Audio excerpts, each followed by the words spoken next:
Want to start using the Rakuten cashback app, but not sure how? I'm Jessica, and in this video, I'll show you how to download and install Rakuten. Note that this video will demonstrate on iPhone, but written instructions for both Android and iOS will be listed in the description box. Now let's get started. To download Rakuten, first open the App Store. Go to the Search tab. Then type in Rakuten in the search bar. Tap Rakuten when it appears in the search results.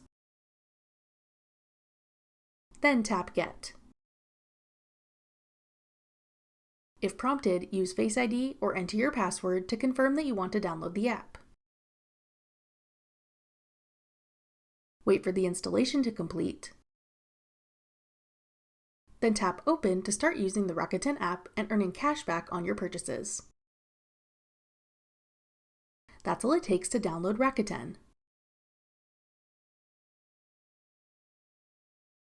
Want to try out other coupon and reward apps? Check out this tutorial next. Click the video on your screen now to watch.